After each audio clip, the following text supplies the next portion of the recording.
I welcome you all to the finals of the International Indian Women's Debating Championship.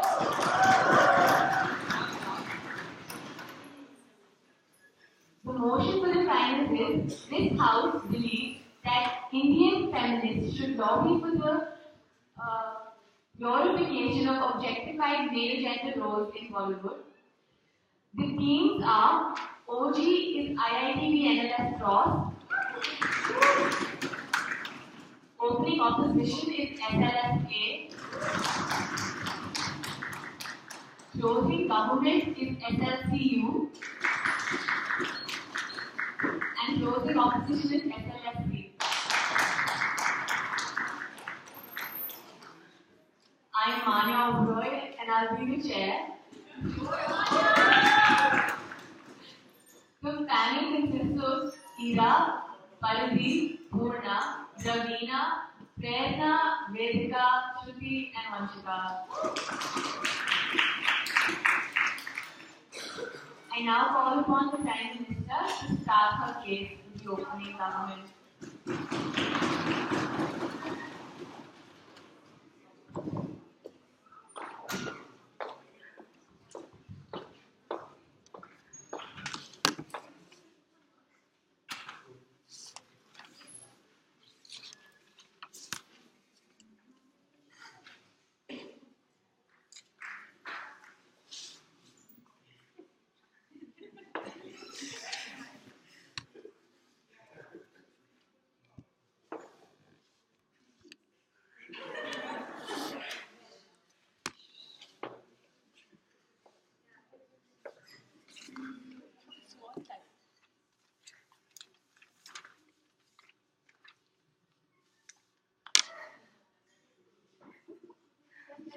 Can you give me 1 second?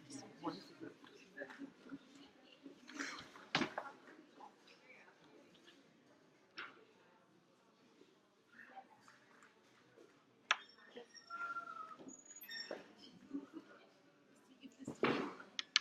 Cable is short.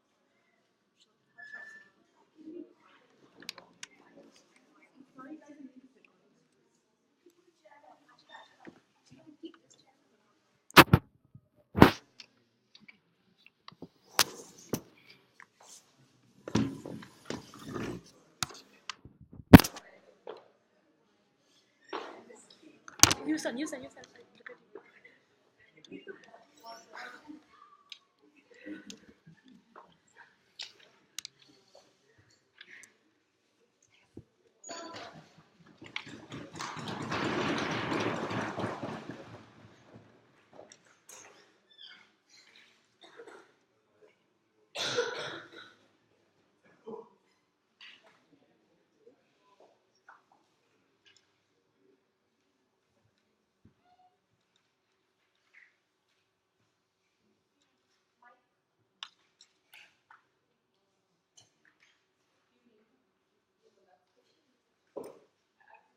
Is it okay if I speak alone? I was just keeping it here.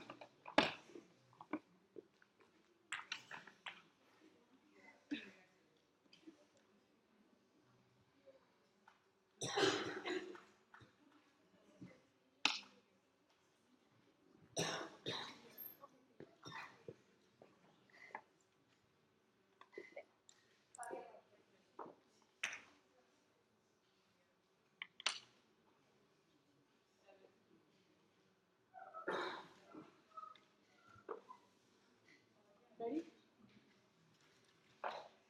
Madam Speaker, the first and the most effective way of solving a certain problem is getting more people to relate to that problem and understand that particular problem.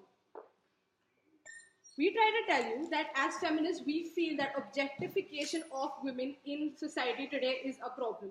And we try to tell you that in such a male dominated society, the most important way and the most effective way of countering this particular problem is by having men face that problem and understand what a woman goes through when she is objectified. And that is why from this side of the house, we tell you that we're okay with glorification of the objectification of men in Bollywood movies, right? First of all, we tell you that let's understand how objectification of women happens, right? The biggest problem today is the way it happens. It happens in movies. It happens in it happens because there's a market for it. It is extremely commercialized, right? Like women are reduced in a lot of way to just being a sexual object, and that is something that we are against. We believe that a lot of other problems stem from this, like things like like very basic things like how jokes are being cracked at women at let's say in college or let's say in workplace. More important problems like how there's catcalling when a woman just walks across the street, or when she's in a bus and other people, men just staring at her and looking at her as a very sexual object, as a sexual object. Other like serious problems like let's say crimes against women, right? Like when a person doesn't feel bad when he's raping a woman because he just sees her to be as an object, as a sexual object. We think these are problems which necessarily stem from the idea of how objectification of women is done, and how like women are made to feel insecure about their particular body when they don't match one particular physical standard of beauty that society expects, right? Like you make the physical aspect of a woman and the sexual aspect of the woman the most important aspect of her at one particular point of time, and that is something we have a big problem with. And the worst part is the way men justify it in society, right? Like if you have a joke cracked at a woman and then in office and she probably feels bad about it, no, she can't feel bad about it. Like she's not sporty enough to feel like she isn't being sporty enough. That's the problem that we're trying to tell you. In movies, if you're going to have a scantily clad woman in items songs, we justify it as something like commercialization. Why? Because there's a market for it in a male-dominated society. But we as feminists feel that there's a huge problem with this. And the way we plan on counteracting this problem, right? Like it stems like right from kids who feel insecure about their bodies to women who get raped. Like it exists everywhere within society. The way to counter it is when we as women, as feminists, we try and objectify men in Bollywood movies, men in general, right? Like, we feel the biggest, like what will happen when men are objectified, and what exactly do we mean by objectification, Madam Speaker? We mean that you show men shirtless in movies, you show like it's okay to have like slow screenshots focusing on their abs, you can have like item songs in which men are scantily dressed to attract more female viewership, things like that. That is the sort of objectification we're talking about, right? And we tell you that what will happen is this, that a man who's probably in a cinema hall with this woman, or probably he will start feeling insecure about his own body, right? Because that's the standard you're going to set. Like women are going to be happy with that particular standard of like how a man is expected to be, right? So he feels insecure about his body. He will feel degraded when women like probably are just like howling at a man who's on screen, with really really good abs. Now that is what they're going to start expecting. Like we feel when you feel insecure and degraded, when it directly affects your sexuality, we feel that is the point when you start becoming more understanding towards the problem. That is when you start empathizing with women who On that point, ma'am. later who go through these problems on a daily basis, right? And we feel that like it's going to spread out, right? It's not just going to be men. It's going to lead to a normalization of how men are seen by women as like in the same way as the women are seen by men, right? And we tell you that this is not just something that's going to be related to movies, right? Like we feel what's the most important part of Bollywood doing this is the outreach that it has in India, right? Like we tell you that even in rural areas, you still have people who watch movies, right? Like a John Abraham or a Shah Rukh Khan is a really big phenomenon, and even a woman in a village probably knows who Shah Rukh Khan is, and that is why this is the most effective way of getting people to understand it. So what's going to happen? It's more generic. It's going to pass out in society, right? So it's not going to be restricted only to a John Abraham. In general, women will start seeing men as an objectified identity, right? Like even in like the way women see men on streets will change, in a way, and that's why every man, every common man, whether he's from an urban area or from a rural area, will start connecting to this problem. And we feel that any sort of discourse or awareness that you're going to try to create, as opposed to objectification, like active objectification of men, is not going to work. Like think about it. Right now, when a man rapes a woman, he understands the woman is in pain, right? But he still does it. He places his sexual priorities much above the woman's like personal feelings, right? And that is the problem. That's when you need to attack his sexuality to make him understand that it is not okay to do it to another woman, right? And that is why we feel that discourse or just creating awareness or having people to say that, because they know it, like, but that still happens. That is why it's not a very effective way of doing it, and that is why we feel that this will work. Before I move on, yeah. Just because dogs bite you, does that mean that you also go ahead and bite dogs now in retaliation? it's okay.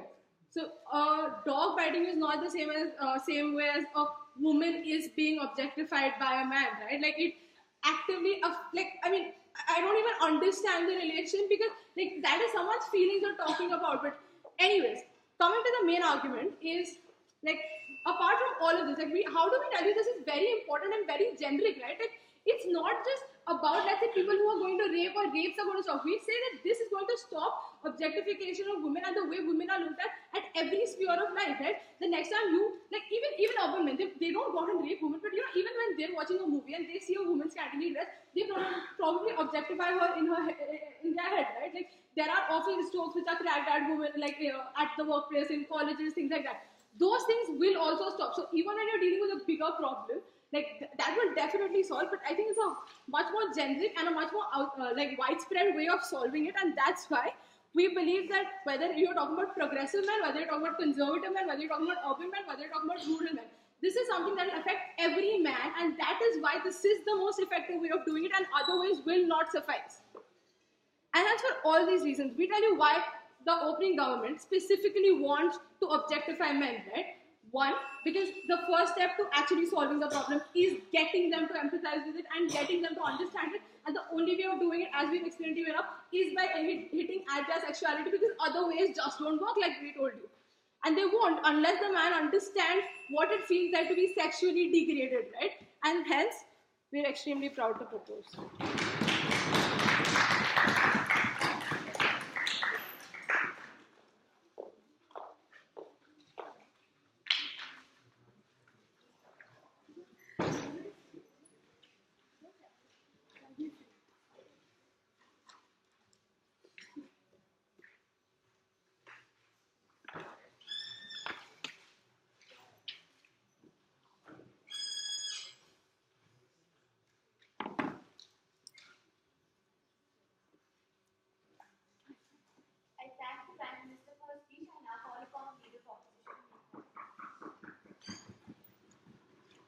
That ass though. We hate hearing those words. Like every woman, every time she hears herself being objectified, considered like a piece of meat. We don't like the idea that is being happening, right? We don't think at the point in time at which opening government sets the need for you as like objectification is bad and we want to like combat the idea of objectification. Counter objectification is the way to go, right? Which is like my POI, the sort of ridiculous was still pretty accurate. The idea is that just because you have certain problems in society does not mean that you want to like entrench those problems or exacerbate those problems by going in and sort of making sure that like, you know, you want to attack the victim itself. But primarily like a few rebuttals. What is the idea and what is the effect that they say of this counter objectification that's going to happen, right? They say we're going to put men in item songs. They're also going to feel insecure about their bodies, all problems that women face. And because he's now going to empathize with her, he's going to be like more likely to like not objectify a woman the next time, right? We don't think that happens. And why is that? Because at the point of time at which the feminist movement is seen associating itself with the objectification of men, these actions become a blame game that is counterly like associated with the feminist movement itself, right? Which means that men are now going to go ahead and think, oh, this is what feminism is about. Feminism is not about equality. Feminism is not about rights. It's about going ahead and objectifying meat. It's about women sort of going ahead and thinking that they're better than men. I think that's a good thing, right? Because you think like it creates like a divided society where there's like a gender war or a sex war through which like people sort of go ahead and now feel like through which like now men think that women are attacking them or the feminist movement is attacking them, which makes them even more recalcitrant, which makes them even more reluctant to go ahead and like cooperate with women on like a lot of important issues where they may be asking for rights. Right? We think it's important for men and women to be able to collaborate together on some level, that we think that like it's important like that cohesion be maintained within these two particular sexes, right? At the point in time at which we now counter objectify men, what ends up happening is that we sort of allow this, we give this leeway to men to be able to go ahead and legitimately attack women and tell them that like, you know, we think that it's legitimate for us to do that because you are attacking us as well. Next, talks about how discourse and counter narratives don't work and how to normalize it. Firstly, both normalize, I've already dealt with that. Secondly, discourse and counter narratives. They've worked, Madam Speaker. They've worked over countless years. It's been slow progress. It's been progress nonetheless. We've gotten to a point where now we've gotten like the he for she movement with Emma Watson going in and talking about how gender roles should necessarily be a spectrum, right? We understand that change in that particular paradigm is a little bit slow. We still think it's better, right? Because under their move, what ends up happening, it's regressive. It goes back. We're trying to deal with the problem that all women face by like imposing the same problem on another man. I think that's a fair thing to do. But like, lastly, my constructive. what is feminism and what is the idea of feminism? The idea of feminism is chooses to bring about equality amongst the sexes, right? It wants to break gender boundaries. It wants to counter gender objectification, and like to the extent that we don't believe in like gender roles assigned to either men or women, which is why women have a problem with like objectified. They have a problem with like being told that all that their job is to do is to go home and to cook, right? We think that like at the point in time at which women do not want to subscribe the gender roles that they have, what this move does is creates gender roles for men. It tells them that you must have six-pack abs, you must be like built like Hrithik Roshan. It tells that you must go ahead and protect your woman, that you must be skilled in sword play. It does all of those things for you, right? And we think that what it does is create gender roles that men necessarily have to subscribe to. I mean, that's problematic because firstly, why? It's hypocritical on the part of the Indian feminist movement to go ahead and subscribe and to like create gender roles at the point in time at which you're trying to actively combat gender roles. That it takes it in the legitimacy of your movement. At the point in time at which women want to be able to go ahead and say, no, we want equal rights in the workplace, that we want to be able to, like, you know, we don't like magazines that show skimpy women who like obviously are photoshopped. We don't like porn because it creates unrealistic expectations for sex. We have a problem with all, like when women go ahead and say that they have a problem with all of these things, right? They cannot first run that paradigm and same way and simultaneously also run the idea that, oh, we don't like gender roles for ourselves and we do not wish to subscribe to them. On the other hand, we think that you should subscribe to them because like you've like oppressed us or suppressed us for so many years, and like now it is your turn to like go through the same thing, right? We think that at the point in time at which we want to bring about like a more equal society where both sexes are able to look at each other as equals and be treated equally, we think objectification of either sex is like especially harmful to bring about that sort of unity between the sexes, right? We think it like takes away from the movement, it takes away from the legitimacy of the movement itself, where like Indian feminism. And like it especially takes away from like the idea of Indian feminism, right? Because how does Indian feminism function? It is still at a considerably primary stage where like in the rural areas, you know, like primary education for women is still being accepted. Period taboos are being broken like slowly and steadily. While in urban areas, even though you have like a greater level of acceptance, problems like victim blaming still exist, right? What happens at the point in time at which you pass this move? You exacerbate those problems. When rural people or like village panchayat heads start to view the feminist movement as people who only want to oval at boys and want sexual liberation and sexual freedom, they start to like lose faith in the movement itself, right? Now like they don't think that women are supposed to be equal to them because now the slippery slope argument in their head has more legitimacy. They think that, oh, today I will send my girl child to school and tomorrow she's going to want to go ahead and like be sexually promiscuous and sleep with a bunch of people, right? We don't think that's like a right message to send out to people. We think it takes away from like what the movement has been fighting for so many years, right? But on a secondary level, what happens even in the urban areas, the support that the movement may be garnering to a certain extent, like to the extent that say like, you know, now men are like more willing to go out and support women and sort of are more willing to be like stay-at-home dads or house husbands who are willing to accept that gender roles are not like binaries. When like this move is passed, when this happens, what ends up happening is that they also lose faith in the movement, because now when you're prescribing gender roles to them, men who want to break away from gender roles and support women or just break away from gender roles period also have a problem, right? Because now they're like expected by society to live up to that standard. Suddenly it's even more shameful than it used to be a stay-at-home dad. They feel even more emasculated because they don't have six-pack abs. And like, I don't think it's like fair, and we don't think it's fair for women to be able to go ahead and say that,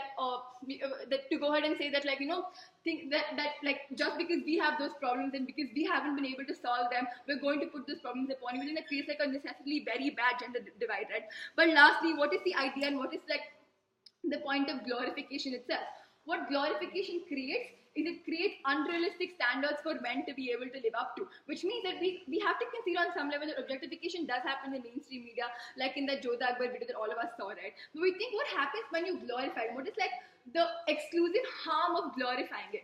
When the Indian feminist movement goes ahead and tries to glorify it, it's not just pure male sexual objectification anymore. It's male sexual objectification that is now going to be associated with the feminist movement, which means that like any further harms that accrue out of it or accrue out of objectification are not going to exist in vacuum anymore, but are going to tie themselves back to the idea of what the movement itself is, right? And especially in India, where the movement is at a more evolving stage, where like the ideas of feminism are still developing, where we still don't have like cohesive goals that women want to work towards. What this does is that it makes it very easy for a narrative to be created, and it legitimizes the opposers of feminism, and it makes it easier for women to be viewed as feminazis, right? And hence we think that even though Hrithik Roshan looks really, really hot, glorifying him is not the way to go about it. Thank you. Just one thing, please don't clap or like really gesticulate during speeches. Do it as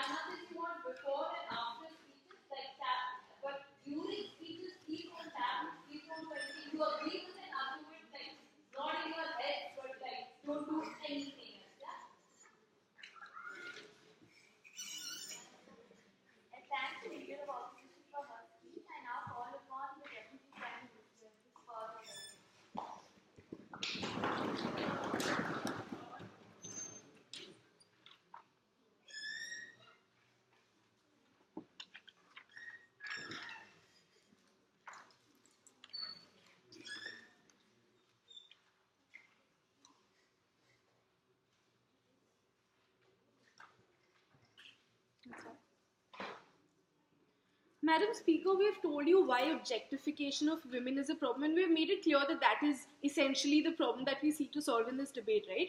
We accept to a certain extent the harms pointed out by the opposition, but what we have told you is that we are willing to take all of those harms because we think that this is the only way of solving the problem of objectification of women, right? But what is the problem of objectification? Is it just that men look at women in a certain way? It's not, right? It's about the fact that it leads to men catcalling women on the street. It's about the fact that women are now seen only as physical like beings where the beauty is prioritized over the intelligence and any other kind of talent that they might have. We think it leads to problems of rape and domestic violence, right? We think that the reason a man is able to hit a woman or force her to have sex with him without any kind of consideration of her feelings is because he simply does not view her as human, right? He views her as an object and therefore is able to do that. And we think this, like the ability of the man to see that woman as an object comes from the fact that that's what society and media teaches him, right? That's what objectification later. That's what objectification of women makes men do. It reduces the woman to simply like a piece of meat with no feelings, and therefore you can do whatever you want to that woman, right? And we think those are the kinds of problems that we seek to solve. We also think that right now the discourse in society about objectification itself is extremely limited, and we've already spoken to you about this, right? Where if as a woman you're even objecting against a sexist joke or a joke that objectifies women, you're simply not taken seriously. Media articles that talk about like item songs in movies being problematic are dismissed as being prudes and stuff like that, right? We think there's simply not enough discourse in society like to deal with all of this, right? But even if we accept like I assume it's an alternate model because they haven't said it, that you will somehow create awareness and sensitize men and all of that, right? We don't think that those things will work. They have not worked so far, A. B, we think empathy is the only problem, is the only way of solving this particular problem. And why is that, right? Because historically, like from when like time immemorial, men have always been the ones who have been dominant in society, whether sexually or otherwise. Men have always been encouraged to look at women in a certain way, to like make women the object of their sexual gaze and stuff like that, right? Men have it in their DNA to be the sexual actors and the woman to be the sexual subject, right? We think that at that point it's extremely difficult for a man to understand what a woman is saying when she says that this man looked at me in a certain way and I felt degraded about it, right? We don't think men understand those things because they simply never ever, like none of their ancestors have felt like that, right? They've never really had to do that. And we think that kind of empathy, and we've told you why like this does generate empathy in like men, right? Because when you're sitting in a movie hall where John Abraham is like whatever in Dostana, the way he was shown, or Hrithik Roshan on this screen, and women next to you are objectifying him, are talking about him, are comparing like their boyfriends and husband to him, we think it makes men feel insecure about their bodies and makes them feel slightly degraded. Like, why is this woman reducing him only to his sexual, to his physical body, right, and nothing else? Like, talk about his acting or something, right? I mean, like, that's what women face every day. But we also think that when it becomes more normalized, and when women, and this is another constructive that I will bring to you, that when it becomes normalized for a woman to express her sexuality and to look at like man in a sexual way in the public, we think this goes a step further, where men do feel like slightly uncomfortable probably with the way that women are looking at them, right? And we think that when men can, because of these reasons, empathize with women is the only way they will understand that objectification is a problem at all. That like irrespective of what it leads to, the fact that a woman is made to feel degraded every day when she uses the metro to get to work is a problem, and we think that's extremely important, and that's a huge starting like point to solve this problem, right? We think that empathy is, I mean, if you look at the link between the feminist movement and the LGBTQ movement, right? Why do they work so well together? Because we think that the followers and the components of this movement are very well able to empathize with each other, because they often go through very similar problems, right? Like discrimination in society, degradation in society, not having equal rights in society, right? We think that this move does that. We don't think any kind of awareness campaign where you're simply telling men that, bro, look, this is what happens to women every day. We know that women get raped every day, right? You have statistics everywhere. Men are walking with their girlfriends and their girlfriends will get catcalled, and they still don't understand what the problem is. We don't think simply awareness or talking about it is enough to solve this issue. We think empathy needs to be created, and this is unfortunately the only way it is going to be created, right? We also, and the second aspect that I'm going to talk to you about is how, like, now women don't feel a need to repress their sexuality and the benefits of that. But before that, I'll take a POI from opening. What about the non-rapist men in society? Why will they empathize with you when you victimize them? They will still empathize with us because they are being objectified and are being made to feel degraded. We agree that that is a harm coming out of this move. However, we think that is the only way of solving a much, much bigger harm where women are being raped every day, where a man on a bus in Delhi does not feel it's like there's nothing wrong with inserting a rod inside a woman's vagina, right? We think that like that is extremely problematic, and that is what we seek to solve today, right? Coming to this idea of repression of women's sexuality, we also think that when like you have a whole new market where men are being shown like naked or whatever, like scantily clad just for women, we think that women, like, I mean, if you're sitting in a hall as a woman and watching John Abraham on the screen, you're going to feel, why are they showing this to me? I'm not comfortable with this, like women aren't supposed to do this, right? But when that becomes a norm and you see that there is in fact like I'm feeling attracted to him, that's okay, because clearly those movies and those films and those shows are catering to me. We think women become a lot more like comfortable with their sexuality and with like expressing their sexuality, right? And we think that that leads to multiple benefits like healthier and like more fun sexual lives for people, for God's sakes, for like, because women actually are a part of the sex. And we also think it solves a much bigger problem of women not being called sluts or being raped simply because they were wearing short clothes, right? But coming to a few pointed rebuttals against what they said, right? We think that this whole idea about how feminism will now be seen as a hypocritical movement is false, right? Because we're not making feminism only about objectification of men. Like, feminism is still achieving concrete results for you in terms of sanitation, in terms of fighting for equal pay, for equal work, in terms of achieving equality in the workplace and at home, in terms of getting education for women and stuff like that, right? We think that all of those very tangible, concrete objectives that the feminist movement have, there's no reason why they will get entirely overshadowed by this one move that we seek to promote, right? Further, we think that even if we get some bad publicity, we already get some bad publicity. We are already called like feminazis, right? We don't think it's a mutually exclusive harm or like a huge harm that is being caused to the feminist movement in light of everything else that we do to help men and women, right? And therefore, we're proud of that.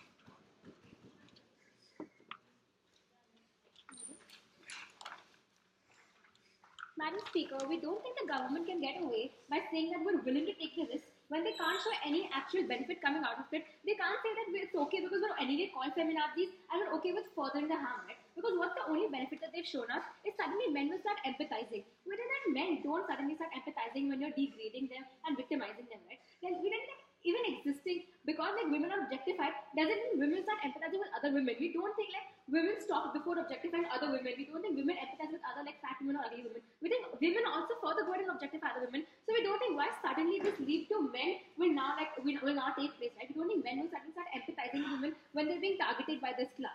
We tell you that Bollywood, right? How like they fail to tell you how like Bollywood necessarily shapes people's opinion. We tell you because feminist movement is greatly affected by the opinion of these people that Bollywood shapes. We tell you it shapes the opinion of men and women, and when it glorifies everything out of proportion, it glamorizes everything and sets not just these standards for you, but it necessarily appeals to those people who can't make this distinction, right? We think that only people in rural areas will think that yeah, okay, like Salman Khan is my god, and I think it's okay for me to treat women like that. We think those people necessarily can't make a distinction at that point when Bollywood, which has such a high influence, tells people that it's okay for you to go on a subjectification war, that it's okay for you to objectify women and for women to do the same to you. We think these people can't make a rational decision and no actual discourse will come out except like legitimizing this objectification. We think it influences them and creates a narrative that this is okay, right? We tell you because glorification sets these standards not just for men but also like not just for women but also for men. We don't think any actual discourse comes out of it, right? Because we don't think that male support is in a way validation for the feminist movement, but you do need acceptance in society, right? At the point at which the only group that is not getting this acceptance is the male member of society. We think that you need this sort of acceptance questions from them in society. And how does that come about? By making them a part of this movement and not disenfranchising them, right? We tell you that like the feminist movement is already like tried so hard to change the narrative from like women are always equal to men to saying that maybe in some skills we're not, but at the time at which we are, we think gender should be a spectrum and there shouldn't be like gender binary roles like only men should go out and work and like only women should cook, right? We think it's okay for men to knit and women to go to the gym. In order to create this spectrum, we think now the point at which you're glorifying and it's restricting to these gender roles, it's a regressive move, and I think the feminist movement has worked for goes backwards, right? We think at the point you're attacking somebody's sexuality, they don't want to engage in like a motive behind this attack. They only take it as an attack as a personal attack, and at that point of time, we don't think any good discourse comes out of it. It only becomes a blame game, right? There's an active harm to this movement by counter objectification.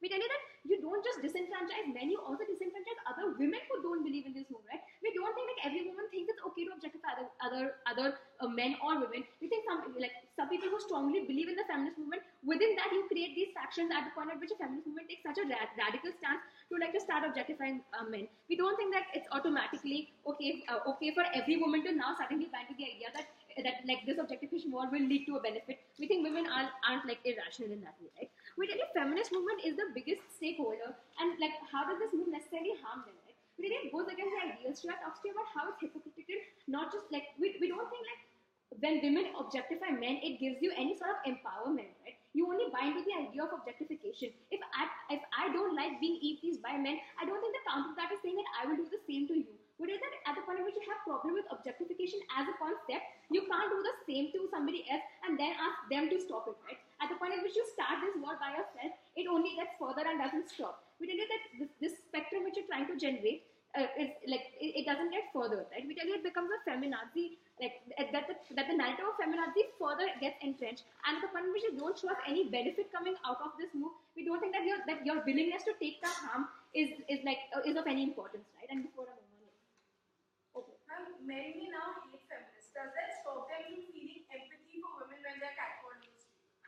I talked about this in my first minute, right? The only benefit that they show you is empathy. We don't think that men will suddenly start empathizing with women because, like, at the point at which you're attacking me and telling me that I should stick to these gender roles, or you're telling me that I should pertain to this, or like you're attacking my sexuality, I don't think that I will want to engage with you in discourse, right? The reason why women take this so personally is because it's an attack on their sexuality. We don't think that we will empathize with, like, we don't empathize with men for them objectifying us, right? Why do you think that men will objectify with women for this counter objectification that takes place? We tell you that why objectification is not the answer is like it's because feminist movement has only two ideals, right? One, it wants no gender binary, and like it doesn't, and like we have a problem with objectification as a concept, right? Because we want gender roles to be toned down, because we don't think that anybody's personality or any action that they do should necessarily be linked back to their gender, because we don't think this link should be made at the point at which you're objectifying men or women, and because this objectification is necessarily related to their sexual characteristics, because you'll always objectify men on like their abs and always objectify women like for the kind of like they have. We think because like these are inherently sexual characteristics, at that point in time you're furthering this narrative that gender is so inherently important, that gender is so linked to anything that you do or to the sort of personality you have or how you're perceived in society, right? At the point in time at which you like on one hand are trying to tone down the importance of gender in society, but at the same time making subjectification so big, we think that it's not just hypocritical, but it gets you to lose support, right? We think that eve teasing is like, if you're saying like eve teasing is okay or objectification okay, we think that since the counter is that feminism has always said it's not okay, you don't do the same thing to counter that, right? It further disenfranchises them. We think that we understand that objectification of women is a difficult narrative to beat, but the harms of counter objectification and the glorification of this counter objectification are necessarily really bad, right? We tell you that like not just the harms of counter objectification, but also connecting this to active lobbying by the feminist movement and tying it back to how all of the feminist movement wants the same thing to happen, disenfranchise them. We tell you that all they do is normalize objectification in society, but don't create any sort of discourse out of it, because like men don't want to empathize with women anymore. We tell you that We tell you why, like, why OO does the best job right now is because, like, we told you not just why feminist movement has certain ideas, why these ideals are so important, and anything that you do as a counter to this, any counter objectification necessarily goes against these ideas and is hypocritical to those ideas, but it necessarily results in like disenfranchisement of not just your male supporters but also your female supporters. We tell you that, like, especially Bollywood, because it has such a dominant narrative in society on especially other people who can't make the distinction between a good and bad view, between like just objectification and actually thinking women are like pieces of meat. Because of that, and because of the influence that Bollywood has and the link between Bollywood and feminism, we're very proud to oppose.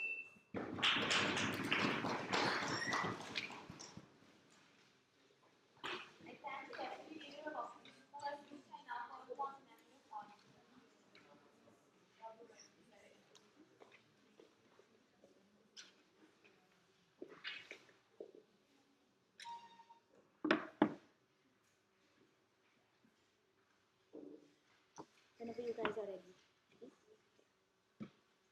Ladies and gentlemen, we think that Bollywood as an industry exists because there is a demand for objectification, right? We think that this is an industry that thrives on sexualization and good looks and objectification, right? So the burden that we're going to discharge from side closing government today is not to prove to you why objectification is so good that it is beneficial to both men and women and therefore it should happen to both. But the burden we're simply going to discharge is to tell you why objectification ceases to be a problem when it ceases to be a gendered phenomenon, right? We think that objectification is only harmful because it is one patriarchal power structure doing it to vulnerable women. But we think that once you remove the taboo of it happening only to women, we think that it ceases to be a problem in the first place, right? And we think that it ceases to hold any legitimacy whatsoever. So given that, let's move on to a few extensions that we have from side closing government, right? Firstly, we'd like to talk to you about what objectification has historically done to women and why it's the biggest hurdle that womanhood has faced, right? We think that women have historically always had an ideal standard to aspire to, and this ideal standard is the only one that has been depicted in popular culture, right? So we think that women inherently feel that popular culture only shows themselves as having an ideal standard, but men not having an ideal standard, and that is why they have to perform extra hard to conform to that standard, whereas men do not, right? We think that women have historically been judged on the basis of how they look, prioritizing, taking priority over their personality, over their self-worth, where they have to not only fulfill their gender roles, but also look good while doing it, right? So we think that the minute this phenomenon starts to happen to men as well, people cease to see it as a gendered phenomena and now view it as a professional phenomenon, right? So people will now start to think that this is not a bad thing anymore because it only happens to rich, famous actors who are good looking, and it doesn't necessarily mean that I have to conform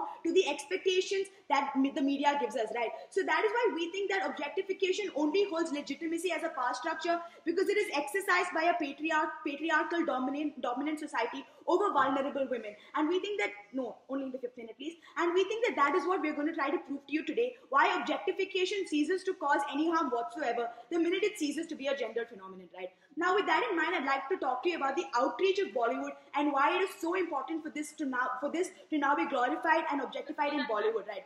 We're going to now tell you that Bollywood has the most outreach of any sort of media in this country whatsoever, right? We think that Bollywood defines popular culture. Bollywood defines people's expectations of their society and what people have to do, right? And we think that when only an ideal woman is represented on screen as opposed to an ideal man being represented on screen, we think that this puts undue pressure on only the woman to conform to that ideal standard, right? Because the expectation in society is that men don't have an ideal standard and only women have an ideal standard, and that is what we take issue with. We think that ideal standards will exist for anyone in any profession whatsoever, but we want to make it so that this ideal standard is only for people in that profession and not people on the outside who are now forced to adopt this ideal standard as determining who they are as people, right? And that is why we think that Bollywood, given the outreach it has an extremely important role to play in representing different ideal standards across genders as opposed to just one gender, right? Now with that in mind, let's talk about how... Okay, why not?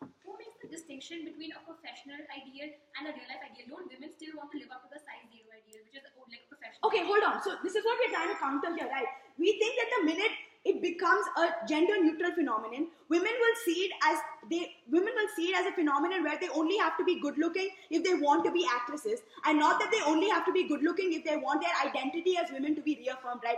So we think that this strikes at the heart of the gender role structure that tells women that they have to conform to patriarchal body types in order for their identity as women to be validated. And this is what we think that our model removes, right? We think that once women and men see this phenomenon happening only to actors who are both women and men, we think that only women and men who aspire to be actresses will have to conform to that standard, and not the general population altogether, right? So why do we think that the feminist agenda and that womanhood is an important stakeholder in this situation, right?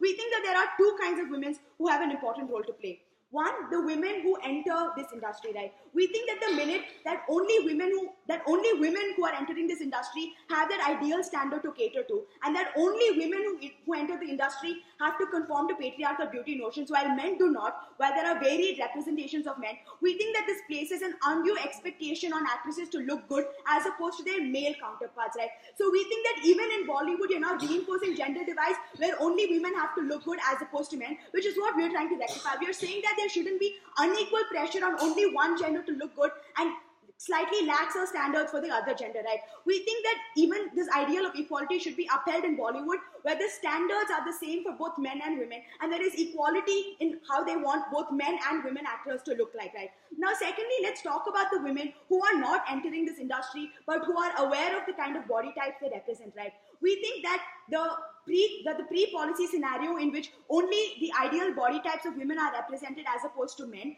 we think that the glorification of the objectification of women forces women to reconsider their identity as a woman, right? We think that women only have their identity validated once they are able to look good and conform to that standard. And we think that once they see this happening to men as well, there is less pressure on the women to conform to the beauty standards that are represented in Bollywood, right? We think that women will now not see this as essential to being a woman, as essential to looking like a woman, but they will now just see this as essential to being an actress, right? So that is why we think that this is an important distinction to make. What harm does objectification cause if it is a gender neutral phenomenon? We're not trying to argue now that objectification is good or objectification is bad. We're not placing any value judgment whatsoever.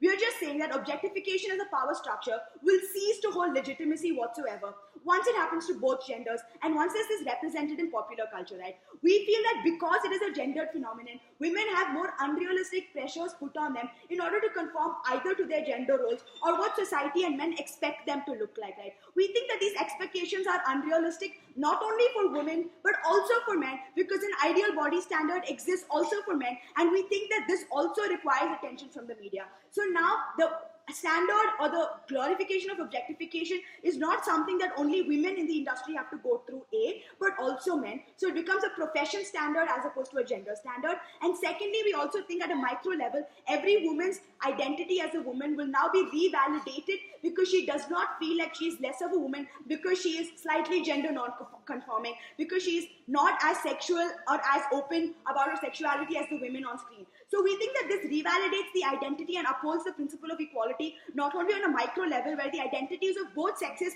as reaffirmed to their personality and not as having to conform to idealistic beauty standards. And we also think that this ensures equality in the industry and the standards it expects from both men and women, because the standards are now the same for both, because representation from both sides is essential to ensuring that equality is achieved in society. And with that, I am very, very proud to propose.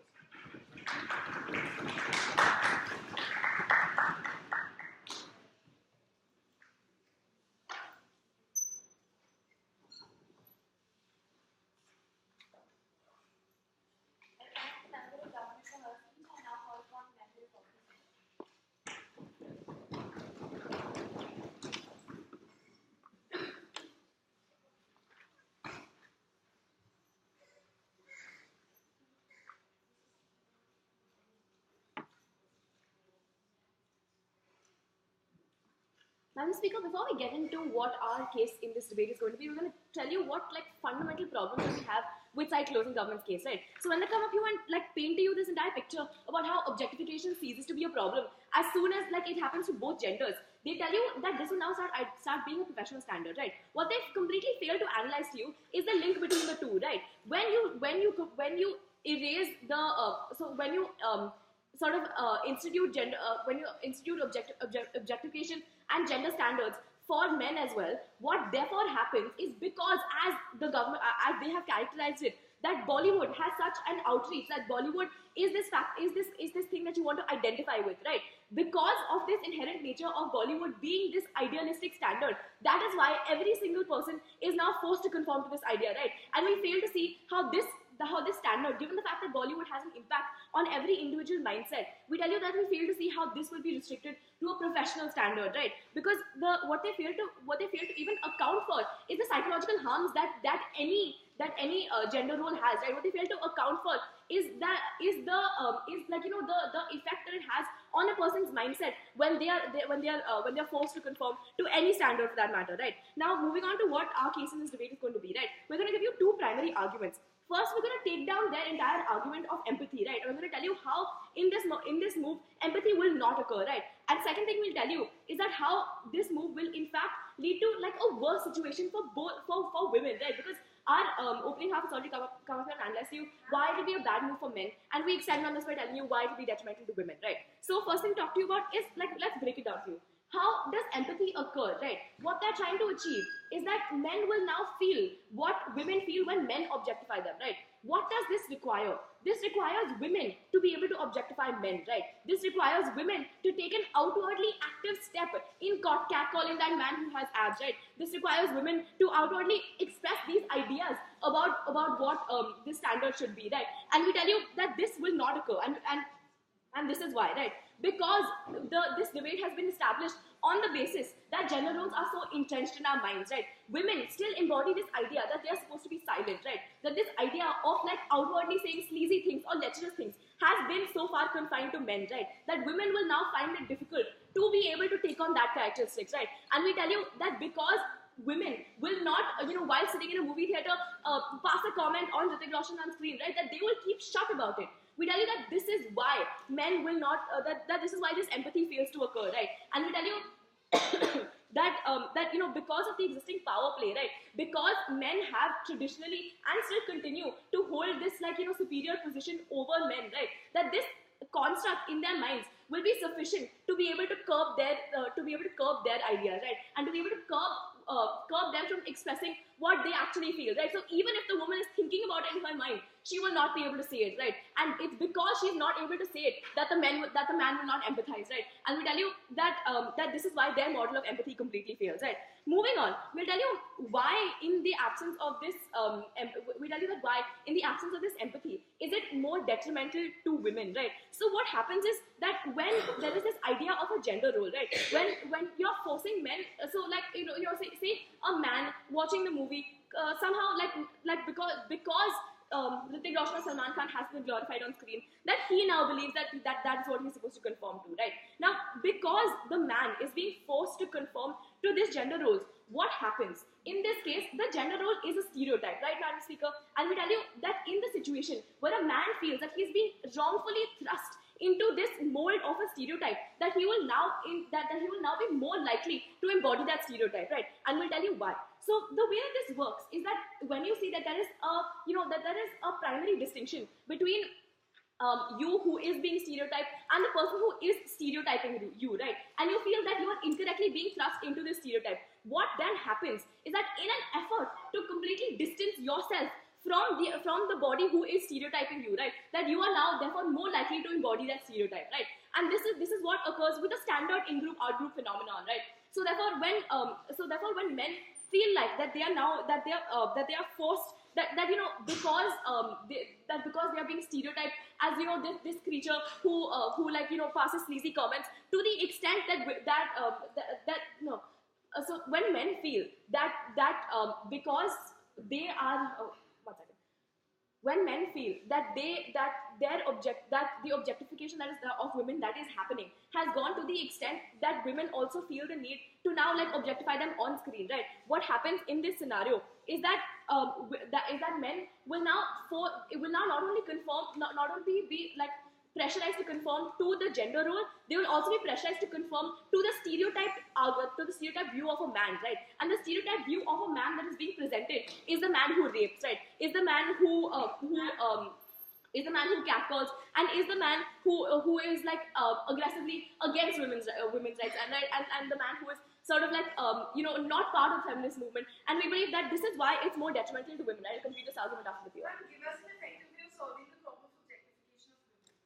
Okay, so the thing is that the way objectification of women works, right, is that see what is happening in status quo, right? What is happening in status quo is that there is an active sort of is that there's an active move to be able to change men's mindsets to women, right? This is your classic argument of saying that it's the fault of the woman, right? But given the fact that in status quo there has been rapid progress in order to change men's beliefs towards women, right? In order to remove the negative, the entire negative connotation that is associated with in order to remove the entire like negative effects that stem from objectification, right? This is what we believe will eventually like end up solving the problem of objectification, right? Not a move as radical as this, right? Because a move as radical as this is perceived in a very different manner that the government thinks it is, right? And we've told you, and we've told you that women that women will be the party who suffer through this process, right? Because they will now be further objectified instead of, which is regressive, right? Which is regressive, and which is exactly what we've told you in our entire case, right? So what we told you today, Madam Speaker, we've told you that this model of empathy will not work, because in order for women to be able to outwardly objectify men, they need to be able to break the gender role, which is the problem that we're dealing with, right? And you can't solve the problem by trying to, you can't try to solve the problem with the problem. So, and also we've told you how that this leads to more detrimental effects for women, because now more men will be persuaded to embody this stereotype, creating more harms for men, right? And we tell you that for all these reasons we are proud to oppose this motion.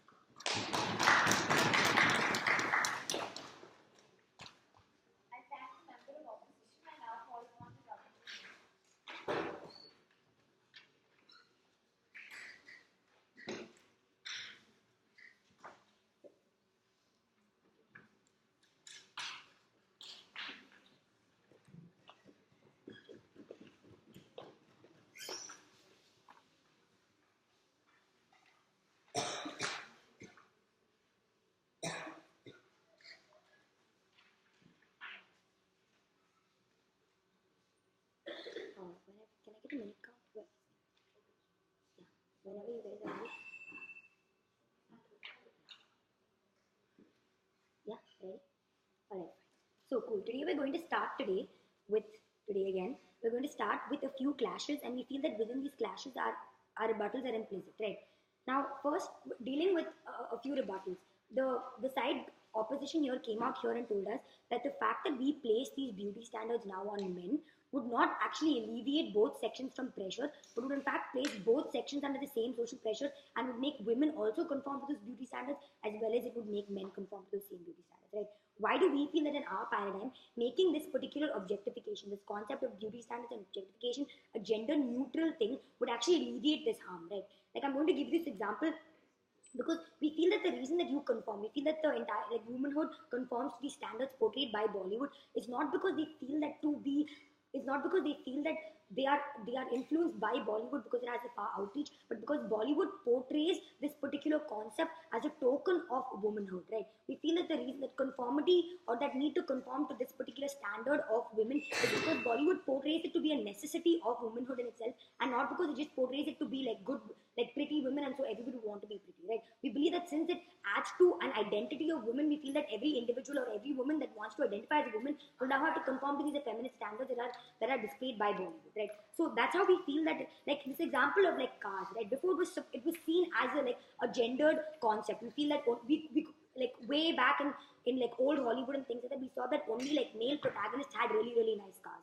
But now both male and female protagonists drive really nice sports cars. So it's come from an aspect of a gendered conception to an aspect of a rich conception, right? We feel that now you can own cars not because you're a man, but because you are rich. So it's become a poor and rich divide as opposed to a man and a woman divide. So we feel that once you make something gender neutral, that conformity aspect will be removed, and neither group will feel under any social pressure to conform, because it becomes a standard that's related to the profession and not a standard that's related to to women or men, right? And now with a certain clash, when we talk about gendered and gender neutral, we have to talk about the fact that Bollywood in itself is an organization for profit, right? We feel that the reason it exists is to cater to the demand, right? And we feel that the reason it depicts what it depicts is because the population necessarily feels that this is a valuable source of entertainment, right? Now, with that being said, we feel that the reason that this objectification, we're not passing a value judgment on objectification as a concept. We're passing a value judgment on objectification as being a gendered concept or a gendered colored concept. And why do we feel that any harm that comes from objectification is necessarily a harm that elucidates only from gendered objectification is because of like these few contentions, right? We believe that it's the biggest hurdle that women face because it's portrayed as an identity of women, right? We feel that a woman could only be called a woman if she meets the effeminate standards portrayed by Bollywood. And since that is a concept of identity or a mark of identity in itself, we feel that it's the biggest hurdle that women face, right? We feel that since it's seen as a token of womanhood, that it perceives an identity crisis, and we feel that personality is now intertwined with looks because of the way that Bollywood perceives it to be, right? We feel that once this is removed from a gendered aspect in itself, we feel that it will become a gender neutral thing, and all these harms and these hurdles that are targeted only towards women will be removed because, like I mentioned, it will become a profession specific standard in itself, right? Now, apart from that, we also believe that, okay, now to add further analysis, how do we say that this becoming a gender neutral concept will actually alleviate these particular harms, right? Okay, I'll take one. Hotness is a gender neutral objectification criteria. Does that mean it is okay for all of society to objectify each other on the basis of that? And does this objectification lead to further I got it. I got it. See, basically what I'm trying to say about this particular contention when I talk about gender neutral objectification as and how it removes harm, right? We feel that harms come from objectification only because of power structures. We feel that there are two groups created: men seen as the abusers and women seen as the victims. Now, we do believe that objectification could also be bad in society, but we feel that once this power structure is removed by making it a gender neutral concept, we believe that you will not be harassed by virtue of being a woman, and you will not be a harasser by virtue of being a man. You will now be an abuser not because you are a man, but because you are a sick individual, and you will be a victim because you were in that situation and not because you were a woman, right? We feel that necessarily brings it down to an individual level and not a man or not this gender victimizing that gender kind of concept, right? And we also feel that talking about this disenfranchisement argument versus tangible benefits, we feel that two sects of the population will be disenfranchised. One would be the women that don't support this movement. We necessarily feel that now these duty stands are lifted off these women by virtue of being a gender neutral concept. We believe that they wouldn't be disenfranchised. But what about those individuals? We spoke about the men who now have to face the wrath of this objectification. We believe even they would not be disenfranchised because now, like I mentioned, they would not be seen as the abusers in every situation. So if by any chance they are the victim in a situation of objectification, we'll be more willing to believe it because it is on an individual level, right? We're not going to perceive that every man is a rapist or every man is a rapist by virtue of being a man. We're going to say he's a rapist now because of his upbringing or because of the way that he was treated as a child. We're going to become, it's a more personal interaction, and it removes those gendered colored aspects of these particular activities in itself, and would ensure that men who are victims of objectification can actually receive the treatment that they are or be seen as valid victims of objectification and would not be condemned by virtue of the fact that they're men, right? And now with the aspect of like Indian feminism, why do we feel that Indian feminism more so has the onus to discharge this particular liability, right? We feel that the problems that different countries face, the problems that different women face in different countries are completely different, right? We feel that in America, while the priority may be like the campaign of free bleeding, we feel that since in India, women are just now coming out of their gender roles, the biggest hurdle for them is to come out of this aspect that I can be a woman who looks like a man, or I can be a woman who looks like brutish and have broad shoulders, and I don't necessarily have to have a feminine kind of looks and a delicate and elegant stature to be called a woman, right? We feel that's the biggest hurdle that women face. And since it is the biggest hurdle that Indian women face, we feel that it is because Indian feminism is revolutionary and evolutionary within all its respects. We feel that it is this particular hurdle that Indian feminism needs to tackle. So we completely reject the notion that because it is evolutionary, it's not too standardized on its principles. We believe that since this is the biggest hurdle that Indian women face, this is why Indian feminism should target and ensure that not every single aspect of women, such as personality, promotions, like any merit, is intertwined with looks or intertwined with objectivism. And while we make this a gender neutral concept, we believe that any harms that elucidate from this objectivism would be on a merely personal level and not from a gendered concept, and there would be no power structure. And with that, we're happy to proceed.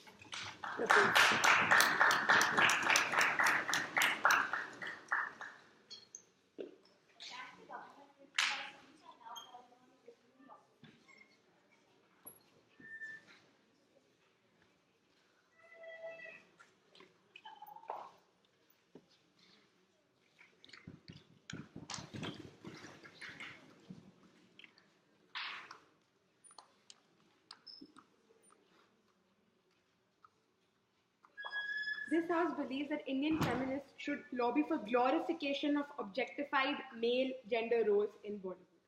Madam Speaker, if you go to a theatre and Malika Sherawat is dancing, what is the volume of whistles? And if a shirtless Salman Khan is dancing, what is the volume of whistles, Madam Speaker? And this decreasing volume shows you status quo of society and understanding of objectification of men and women. And that is why it is very, very important for us to understand that by under status quo, even if you objectify men, it will achieve no purpose of empathy or of past structural destruction or non-rapes happening, right? And it's going to explain to you through deconstruction of both the government house speeches that whatever they're trying to promote is essentially very, very harmful and will have no benefit under their paradigm. First, opening government case, right? They speak to you about empathy. The entire case has been how we're ready to take on any harms that accrue out of this move at the cost of empathizing men for women who will not in turn objectify because they feel bad about their objectification.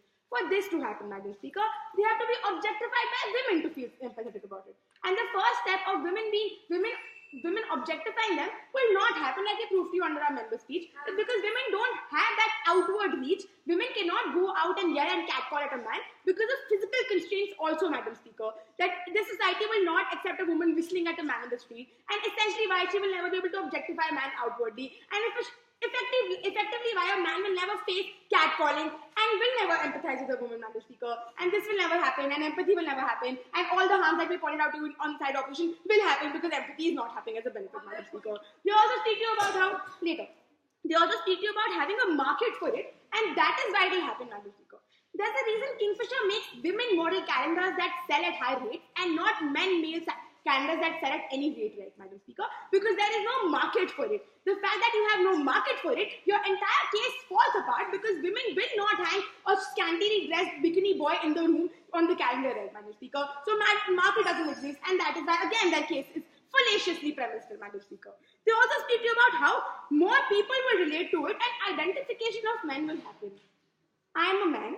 I am known for dominance. I can dominate my wife even if I'm educated or not educated. The fact that I can dominate her, I will dominate her over identifying with her plight, Madam Speaker, because that is show of strength. I will not concede to weakness because I have that position already in my head and hence I will never identify with her plight but agree with by exerting dominance because of existing characteristics, Madam Speaker. And that is why their entire case again is fallacious, Madam Speaker. Opening government has given you no benefits and the only benefit they gave you is taken down sufficiently and that's why all opposition harms will stand tall under opening government's paradigm. Second, Madam Speaker, is the closing government. They have spoken to you about two key points. One, objectification sees this to be a power structure and because it sees this to be a power structure, rapes don't happen, Madam Speaker. This will tell you how there are 10 more missing links in between that. Second, they tell you about professional objectification and make it something very, very professional so that people down below don't accept or identify with it. At the moment, Madam Speaker, Hrithik Roshan was shown shirtless. Every man in this room wanted to be him. Kareena Kapoor was shown in a bikini size zero. Everyone would want to be him. Objectification in Bollywood is still professional, Madam Speaker, and the fact that you identify with him is because you fangirl over her and you fangirl over him and not because you're forced to or thrust to identify with an identity. The fact that you want to look at Kareena Kapoor is because you think she's pretty and she's sexy and that is why you become that her and not because somebody is forcing you to be Kareena Kapoor, Madam Speaker. It is a desire and want in your head that you fangirl over her and which is why you want to be her and not because your husband tells you to be Kareena Kapoor. And exactly why we tell you that there is no thrusting of gender roles because of Bollywood, but because of identification of Bollywood and the outreach that they have characterized to you, outreach and influence, is because of which we have this identification and hence modeling of behavior, Madam Speaker. Modeling of behavior psychology concept only happens when you identify with somebody and you role model somebody. And the fact that I role model Kareena Kapoor or Panit Chopra is why I model her and is why a man will model Hrithik Roshan and not because she or she has been thrust into it, right? We spoke to in the member speech how if you thrust a man into this gender role, it will be a regressive tendency because he will now abide by the stereotype that he's into, right? Now the man has two choices, Madam Speaker. One, to be the dominating man who can now dictate terms on his house. That is a typical chauvinist identity that Indian men are supposed to have. Secondly, because you support the feminist movement, abide by the Salman Khan body or be catcalled or be objectified. Madam Speaker, as any rational human being, if I'm a man or a woman, I would choose the power structure where I'm dominant, Madam Speaker. And that is it is a regressive policy, that's essentially. Because no man will want to be weak, no man will want to cry on the sofa, being objectified. And that is why I will regress and I will become the chauvinist identity I have. And that is why this objectification will fall flat on its face. Closing government also speaks to you about how it's because of this power structure structure existing and neutral gender roles. I'll take them to our account. If you have multiple item songs now showing one man dancing with 50 women attracted to his body, does that not break the social construct and like make other women more comfortable to feel attracted towards that man? Okay. Desi Boys, 2 men dance. How many women were comfortable with the idea of those men dancing? There is, even if you make that one song into 50, the fact that women can't catcall outwardly in society will exist because no bars have women sitting and drinking and look at a man watching, right? Because these things don't exist in practicality. Even if you show them in a movie, they will not help enough because no women goes to dance and goes to see a dance in the evening, right? The castles were primarily about women dancing. There's a reason why apsaras are looked as beautiful. And to change this historical background, this historical entrenched idea, your counter narrative will only be regressive and a complete failure is what we're trying to tell you, and not how any benefits will accrue of not doing it, right? They speak about how power structure in Bollywood will become gender neutral, and that is why people will not identify with it. Madam Speaker, even if it's gender neutral and both of us want to identify with Bollywood, how does the idea of men objectifying women in the society decrease? I want to understand, Madam Speaker. Closing government came and spoke to you again and again about professional entwining of looks, professionalism and objectification. The fact that I go to Bollywood, I have to go look because 10 million people are going to watch me on the screen. The eligibility to go to Bollywood is to look good, Madam Speaker. They are not introducing you anything new, and it still exists under status quo. And the fact that I identify with eligibility, even when I'm not wanting to be an actress, is what still exists, Madam Speaker. And it's not because it's a power structure which is gender biased, but because it is an industry that has a far outreach reach and which people identify and relate with and role model too, right, Madam Speaker? And that is why even if you make it gender neutral or you break this as a power structure, objectification as a whole will not stop. Every rapist who wants to rape doesn't have to see a woman as object or scantily dressed like Bollywood states, right? It's because of the inherent belief that I'm superior is why he rapes her, right? And if you try to objectify men, this will only engrave that belief in him that he's stronger and can rape her, Madam Speaker. And essentially, I will tell you that all that they're trying to propose you is very, very harmful and very, very foolish that it's outside. Thank you so much.